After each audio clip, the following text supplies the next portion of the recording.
Moby the Whale, page 23. My grandmother loomed large on the monitor, her head tiny and her torso enormous. I only ever saw my grandparents from an up-the-nose perspective. She was talking to Lala in rapid-fire Farsi, something about school, I thought, because Lala kept switching from Farsi to English for words like cafeteria and heads down, thumbs up. Mamu's picture kept freezing and unfreezing, occasionally turning into chunky blocks as the bandwidth fluctuated. It was like a garbled transmission from a starship in distress. Maman, Mom said, Darius and Stephen want to say hello. Maman is another Farsi word that means both a person and a relationship, in this case, a mother. But it could also mean grandmother, even though technically that would be Maman Bozorg. I was pretty sure Maman was borrowed from French, but Mom would neither confirm nor deny. Dad and I knelt on the floor to squeeze our faces into the camera shot, while Lala sat on Mom's lap in her rolling office chair. Hey, hi Maman. Hi Stephen, how are you? Hi Mamu, Dad said. Hi, I said. I miss you, Maman. How is your school? How is work? Um, I never knew how to talk to Mamu, even though I was happy to see her. It was like I had this well inside me, but every time I saw Mamu, it got blocked up. I didn't know how to let my feelings out. School is okay. Work is good. How is Babu? Dad asked. He is okay, Mamu said. She glanced at Mom and said, Jamshid took him to the doctor today. As she said it, my uncle Jamshid appeared over her shoulder. His bald head looked even tinier. Hey, hi, Darius. Hi, Lala. Tatori to? Kubam, merci, Lala said, and before I knew it, she had launched into her third retelling of our latest game of heads down, thumbs up. Dad smiled and waved and stood up. My knees were getting sore, so I did the same and wedged toward the door. Mom nodded along with Lala and laughed at all the right spots while I followed Dad back down to the living room. It wasn't like I didn't want to talk to Mamu. I always wanted to talk to her, but it was hard. It didn't feel like she was half a world away. It felt like she was half a universe away, like she was coming to me from some alternate reality. It was like Lala belonged to that reality, but I was just a guest. I suppose Dad was a guest too. At least we had that in common. Dad and I sat all the way through the ending credits. That was part of the tradition too, and then Dad went upstairs to check on Mom. Lala had wandered back down during the last few minutes of the show, but she stood by the haft scene watching the goldfish swim in her bowl. Dad makes us turn our end table into a haft scene on March 1st every year, and every year Mom tells him that's too early, and every year Dad says it's to get us in the Nowruz spirit, even though Nowruz, the Persian New Year, isn't until the first day of spring.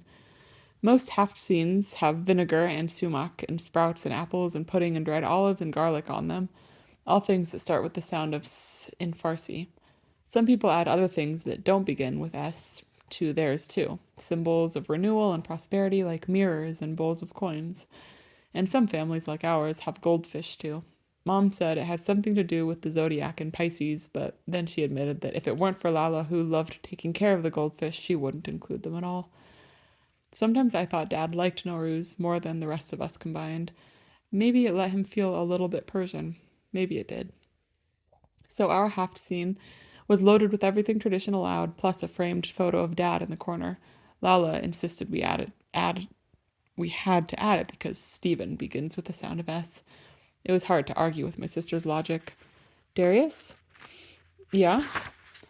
This goldfish only has one eyeball. I knelt next to Lala as she pointed at the fish in question. Look. It was true. The largest fish, a leviathan nearly the size of Lala's hand, had only its right eye. The left side of its head, face, do fish have faces? Was all smooth, unbroken orange scales. You're right, I said. I didn't notice that. I'm going to name him Ahab. Since Lala was in charge of feeding the fish, she also had taken upon herself the solemn duty of naming them. Captain Ahab had one leg, not one eye, I pointed out, but it's a good literary reference. Lala looked up at me, her eyes big and round. I was kind of jealous of Lala's eyes. They were huge and blue, just like Dad's. Everyone always said how beautiful Lala's eyes were. No one ever told me I had beautiful brown eyes, except Mom, which didn't count because A, I had inherited them from her, and B, she was my mom, so she had to say that kind of thing. Just like she had to call me handsome when that wasn't true at all. Are you making fun of me? No, I said, I promise. Ahab is a good name, and I'm proud of you for knowing it. It's from a very famous book. Moby the Whale. Right. I could not bring myself to say Moby Dick in front of my little sister. What about the others? He's Simon, she pointed to the smallest fish, and he's Garfunkel, and that's Bob. I wondered how Lala was certain they were male fish. I wondered how people identified male fish from female fish. I decided I didn't want to know. Those are all good names, I like 'em. I leaned down to kiss Lala on the head. She squirmed, but didn't try that hard to get away. Just like I had to pretend I didn't like having tea parties with my little sister, Lala had to pretend she didn't like kisses from her big brother, but she wasn't very good at pretending yet.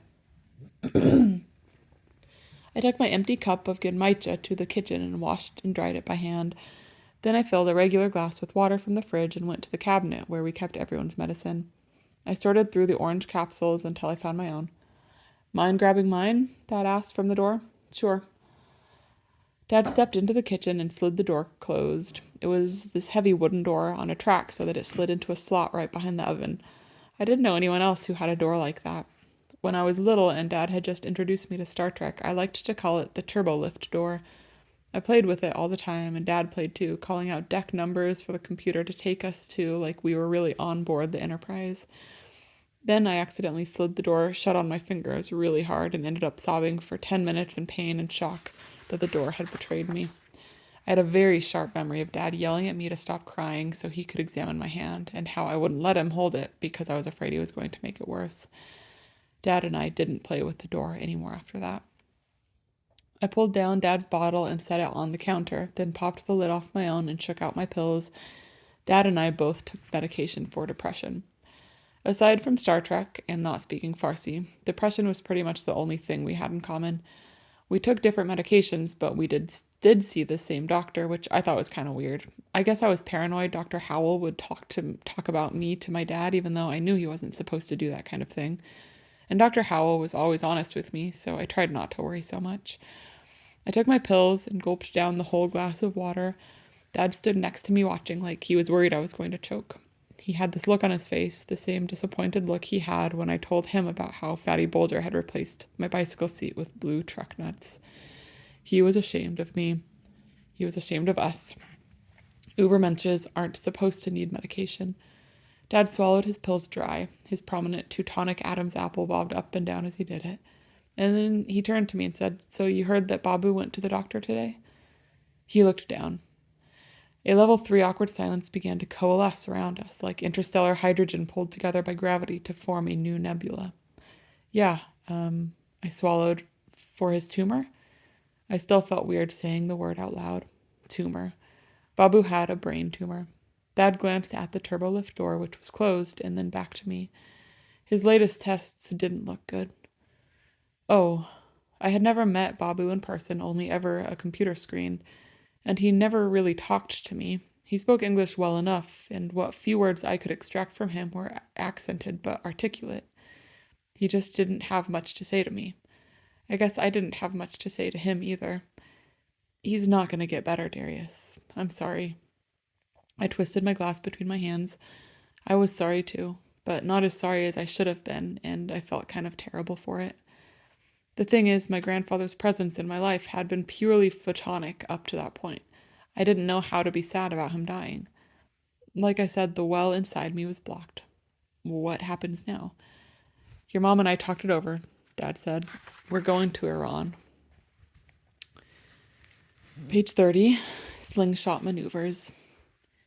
It wasn't like we could drop everything and leave the next day. Mom and Dad knew it might happen, but we still had to get plane tickets and visas and everything. So it was a couple weeks later when I sat down at the lunch table and announced, "We're leaving tomorrow." I immediately executed evasive pattern beta, a swift dodge to the left. My lunch companion, Giovanna Esfahani, tended to spray Dr. Pepper out her nostrils if I surprised her at the lunch table. Giovanna sneezed twice. She always sneezed twice after spraying Dr. Pepper out of her nose, and wiped her face with one of the cafeteria-issue brown paper towels. She tucked a lock of hair, blown loose by her violent sinus eruptions, back into her headscarf. Giovanna always wore her headscarf at Chapel Hill High School, which I thought was very brave. The socio-political landscape of Chapel Hill High School was treacherous enough without giving people an excuse to pick on you. Giovanna Esfahani was a lioness. She blinked at me. "Tomorrow? That's fast. You're serious?" "Yeah, we got our visas and everything." "Wow." I mopped up the carbonated explosion on the table while Giovanna sipped her Dr. Pepper through a straw. Jabana Esfahani claimed she was physiologically incapable of burping, so she always used a straw to drink her Dr. Pepper from the can. To be honest, I wasn't sure that was really a thing, being physiologically incapable of burping, but Jabana was the closest thing I had to a friend at Chapel Hill High School, so I didn't want to risk alienating her by prying too deeply. Jabana had the smooth, olive-toned look of a true Persian, arched eyebrows and all. I was kind of jealous of her. Mom had inherited Mamu's pale coloring, which meant I didn't even get a half dose of Persian melanin. But then again, Jabana was constantly getting asked where she was from, something I mostly avoided until people learned my first name. She grabbed a tater tot. I've always wanted to see Iran, but my parents don't want to risk it. Yeah, my mom didn't either, but I can't believe you're really going. You're gonna be there for Nowruz. Giovanna shook her head. But won't you miss Chaharshan Basuri? They were the cheapest tickets, I said. Besides, we might fly over a fire. That counts, right? Chaharshan Basuri is the Tuesday night before Nowruz, which is weird since Chaharshanba technically means Wednesday, but I guess it sort of means the night before Wednesday. Either way, the traditional way to celebrate Chaharshanba Suri is with fire jumping and a mountain of Persian food. There are no Persian celebrations that do not involve enough Persian food to feed the entire Willamette Valley. Mom and Dad always took us to the Shaharsham Basuri celebration at Oaks Park, where all the true Persians and fractional Persians and Persians by marriage, regardless of faith, gathered every year for a huge nighttime picnic and bonfire approved by the fire marshal of the city of Portland. Stephen Kellner, with his long legs and Teutonic jumping strength, was an excellent fire jumper. I was not a fan. According to family legend, when I was 2 years old, Dad tried to hold me in his arms as he jumped over the fire, but I wailed and cried so much he and Mom had to abandon the celebration of Chahar Shunba Suri and take me home. Dad didn't try it again, not until Lala came along. When Dad held her in his arms and jumped over the fire, she squealed and laughed and clapped and demanded to go again. My sister was a lot braver than me. Truth be told, I was not that sad to miss Chahar Shumbasuri. I was much more comfortable flying over a bonfire at 32,000 feet than I was jumping over one, even if it did deprive Stephen Kellner of another excellent opportunity to be disappointed in me. After lunch, I headed to the nurse's office. Because of Chapel Hill High School's strict zero tolerance policy toward drugs, the school nurse had to dispense all medications for Chapel Hill High School students. Mrs. Killinger handed me the little crinkly paper cup with my pill in it. It was the kind used in every mental institution in every movie and television show ever. Except Star Trek, of course, because they used hyposprays to deliver medication directly through the skin in compressed air streams. There were highly larger crinkly paper cups for water, which I poured from the drinking fountain in the corner of Mrs. Killinger's office. I couldn't bend over a drinking fountain and take medication that way. I either choked or accidentally spit my pills all over the basin, and I couldn't dry swallow my pills like Stephen Kellner either. The one time I tried, I got a Prozac lodged in the back of my throat and spent 5 minutes trying to hack it back up, while it slowly dissolved into skunky powder in my esophagus. That was before Dr. Howell switched me off Prozac, which gave me mood swings so extreme they were more like mood slingshot maneuvers, powerful enough to fling me around the sun and accelerate me into a time warp. I was only on Prozac for 3 months before Dr. Howell switched me, but it was pretty much the worst 3 months in the search for the right medication. Dad never really talked about his own diagnosis for depression. It was lost to the histories of a prior age of this world. All he ever said was that it happened when he was in college, and that his medication had kept him healthy for years, and that I shouldn't worry about it. It wasn't a big deal. By the time I was diagnosed and Dr. Howell was trying to find some combination of medications to treat me properly, Stephen Kellner had been managing his depression so long that he couldn't remember what it was like. Or maybe he'd never had mood slingshot maneuvers in the first place. Maybe his medication had recalibrated his brain right away and he was back to being a high-functioning Ubermensch in no time.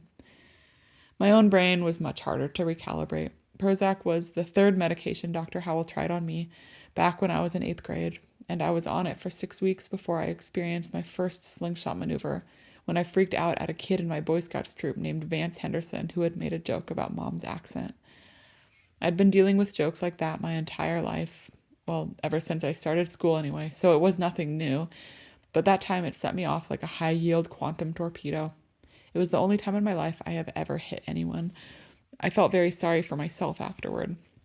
And then I felt angry. I really hated Boy Scouts. I hated camping, and I hated the other boys who were all on their way to becoming soulless minions of orthodoxy. And then I felt ashamed.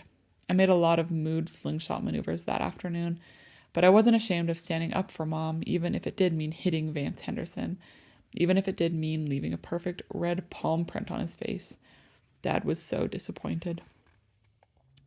Page 35, a non-passive failure. Chapel Hill High School had two gymnasiums, supposedly called the main gym and the little gym, but most of us called them the boys' gym and the girls' gym because the boys were always in the larger main gym. This, despite Chapel Hill High School's zero tolerance policy towards sexism. I was halfway down the stairs to gym when I heard him, Chip Cusimano. I kept my head down and took the stairs faster, swinging myself around the rail as I reached the landing. Hey, he called from behind. Hey, Darius! I ignored him and went faster. Wait, Chip shouted again, his voice echoing off the concrete walls of the stairwell. I had just hit the last landing when he tugged on my backpack. Let go. Just leave me alone, Chip. I jerked forward to loosen his grip. Instead, my backpack experienced a non-passive failure, splitting across the seam holding the main pocket together. My books and papers spilled down the stairs, but at least my tablet stayed velcroed in. Oh. Really, Chip? I knelt and grabbed for my papers before someone could kick them away. Thanks a lot. Sorry. Chip handed me a book from a few steps down. He had this goofy grin on his face as he shook the hair out of his eyes. I was just gonna tell you your backpack was open. Wasn't my bike enough? Hey, that was just a joke. Me not having a bike anymore is a joke to you? What are you talking about? Your tires were right in the bushes. I glared at him. How was I supposed to know that? You never found them? Leave me alone, Chip. The warning bell rang. 1 minute to make it to class. Come on, man, let me help. Go away. There was no way I was going to trust Cyprian Cusimano to help me. He shrugged and stood. Okay, I'll tell Coach Fortes you'll be late. I got all my papers into a mostly straight pile and sandwiched them between my econ and geometry books. My backpack was totally unsalvageable. With the seam blown out, the straps had failed as well. The only usable part was the pouch in front holding my pencils. The tardy bell rang. I knotted the two loose straps together so I could sling the derelict hulk of my backpack over my shoulder like a satchel, gathered my stuff up, and hurried to gym. Coach Fortes shook his head when he saw my pile of books and the remains of my backpack. Cusimano told me, he said, Why do gym teachers always call guys by their last names? Sorry, Coach. It's fine. Go get dressed. We were doing our net sports unit, which meant 2 weeks of badminton, 2 weeks of ping pong and table tennis, and the grand finale, 2 weeks of volleyball. I was terrible at net sports. I wasn't that good at any form of sports ball, really, although I used to play soccer when I was a kid. I did better at the ones where I could at least run around because I was not bad at running. I had a lot of stamina and I was pretty fast, which surprised people since I was kind of overweight. Well, not kind of. I was overweight, period, which is why Stephen Kellner was always handing me the salad bowl, as if salad would counteract the weight gain from my meds, as if lack of discipline was the root of all my problems, as if all the worry about my weight didn't make me feel worse than I already did. I pulled on my gym clothes, black swishy shorts and a red Chapel Hill Chargers t-shirt, and ran out to join warm-ups. I caught the tail end of sit-ups, and when we had to run laps for 5 minutes. Chip Cusimano caught up with me on our third lap. Hey, D, he said. Now that he was at Chapel Hill High School with an enforced zero-tolerance policy toward bullying, he couldn't add the bag. I ran faster, and Chip kept pace with me, but at least he wasn't smiling anymore. I was just going to tell you your zipper was open. I didn't mean to split your backpack. Whatever, at least you can't hide truck nuts in it. And I'm sorry about your bike, really. I almost believed him. Almost. Unlike the rest of the net sports unit, which was haphazardly arranged, we had assigned teams for volleyball.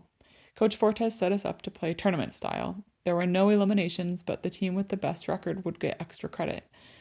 I did not understand the point and purpose of assigning extra credit to the winners when they were, statistically speaking, the most likely to be athletic types and therefore the least likely to need the extra credit. Me being me, I was stuck on a team with Fatty Bulger, which gave him even more opportunities to joke about balls flying at my face. Like I said, at least he was predictable. Trent served first. He always served first, and we bump set spiked back and forth while I tried to stay out of Trent's way because he was a very intense volleyball player. He was especially intense since we were playing against Chip's team.